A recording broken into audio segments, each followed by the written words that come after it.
nós conseguimos galgar, nós conseguimos tomar posse daquilo que Deus tem para as nossas vidas.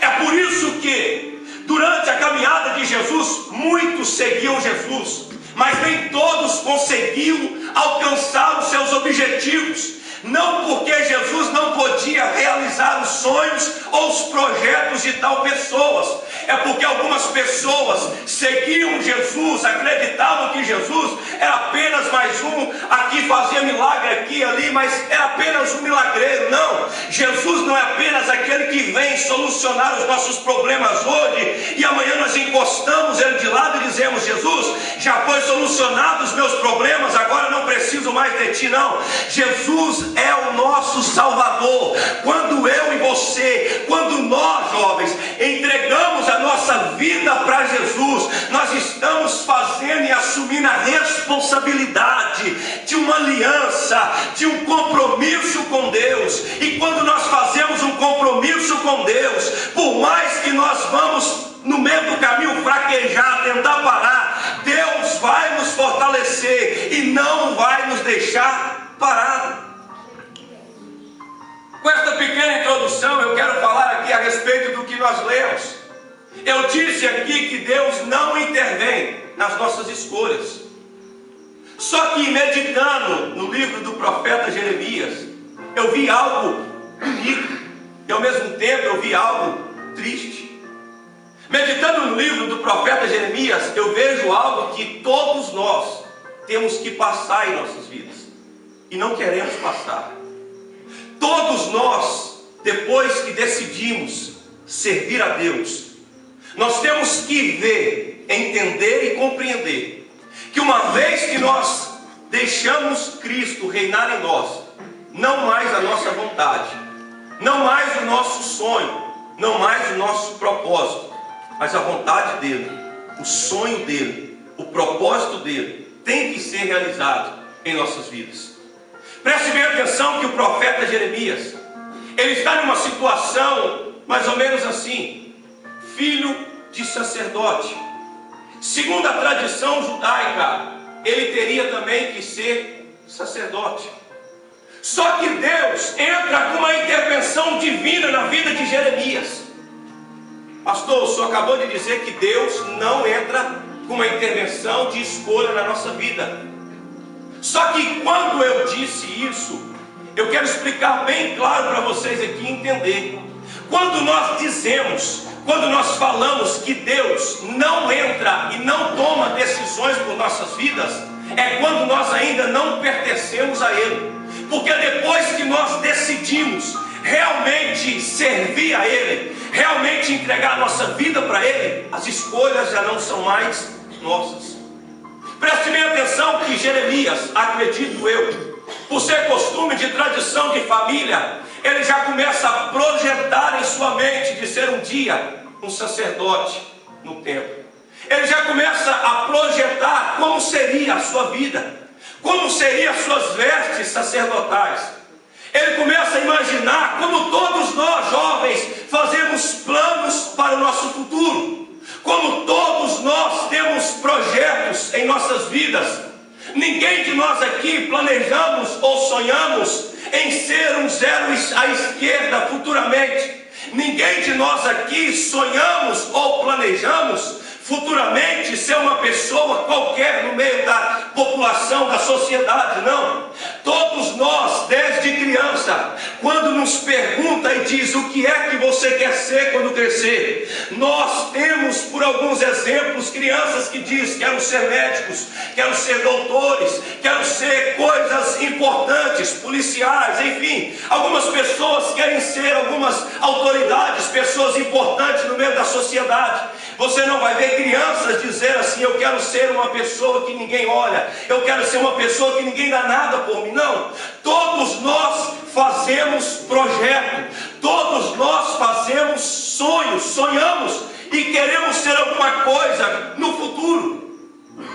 Só que quando nós entregamos a nossa vida para Deus, Deus ele entra com uma escolha dele na nossa vida. Às vezes nós não conseguimos entender isso. Quando eu fui orar a Deus e perguntar a Deus o porquê essa coisa acontece ou tem que acontecer em nossas vidas. Eu fico me perguntando às vezes, dizendo: Deus, por que tem que ser assim? E Deus sempre mostra para nós dentro da palavra. Meu irmão, se tem algo que você tem que entender, aprender aqui nesta noite, é isso. A palavra de Deus tem resposta para as nossas perguntas. A palavra de Deus tem resposta e solução para os nossos problemas. Quando nós perguntamos algo a Deus, nós às vezes esperamos Deus vir com uma voz de trovão. Quando nós perguntamos a Deus algo, indagamos a Deus algumas coisas, que todos nós temos alguma indagação em nossa mente. Às vezes esperamos Deus se manifestar num ambiente como esse, fazer este local tremer, sacudir esse lugar, para nós vermos e entendermos que Deus está falando.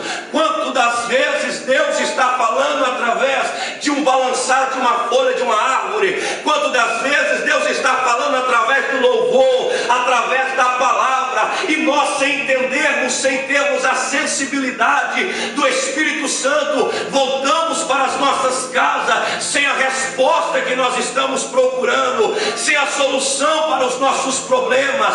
Mas eu quero dizer para você nesta noite, se nós acreditarmos que Deus está falando através desta palavra nessa noite, muitos vão já começar a ver Deus mover na tua vida nesta noite. Muitos já vão começar a Deus mudar a sua história aqui nessa noite. Muitos já vão começar a sentir o Espírito Santo de Deus dizendo para você: não tinha solução para você, não tinha saída para o homem, mas o Deus que criou os céus e a terra, Ele tem todo o poder, Ele ainda faz milagre, Ele ainda opera maravilha, Ele ainda cura, liberta, Ele ainda soluciona os problemas, Ele ainda pega o homem no anonimato e coloca lá em cima, Ele ainda pega o homem lá do pó e faz o homem ser alguma coisa. Sabe por quê? Porque quando Deus resolve agir em meu teu favor, a terra, meu irmão, tem que obedecer, os céus têm que obedecer, o diabo tem que obedecer, porque quem manda na minha e na sua vida é o Senhor Deus, Criador dos céus e da terra.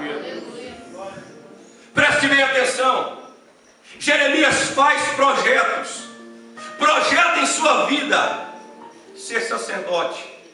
Só que Deus chega para Jeremias e disse: Jeremias, tu não vai ser sacerdote, mas vai ser profeta. Pensa você agora. É claro que às vezes nós temos um projeto na nossa mente, e às vezes recebemos uma proposta que parece ser melhor do que aquele projeto que nós estávamos em nossa mente, e nós acabamos aceitando aquela outra proposta e abrimos mão do nosso sonho, do projeto que nós já projetamos.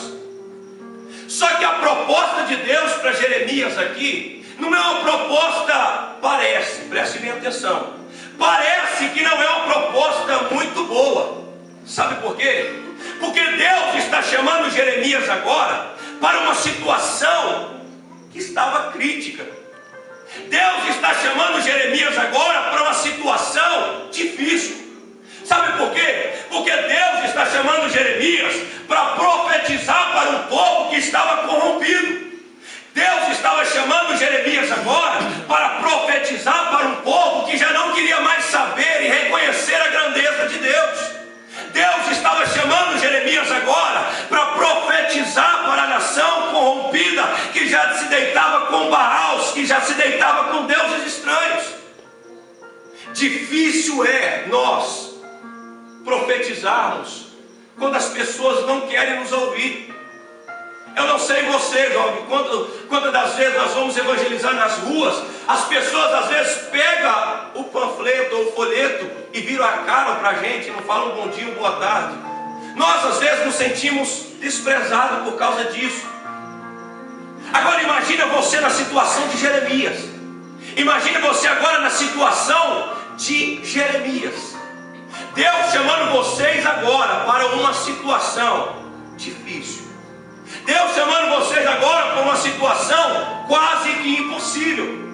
Deus está dizendo: Jeremias, tu vai profetizar, mas a profecia que você vai profetizar, Jeremias, não é aquilo que as pessoas querem ouvir, não, porque as pessoas estavam se corrompendo, todos se corrompidos, porque os falsos profetas já estavam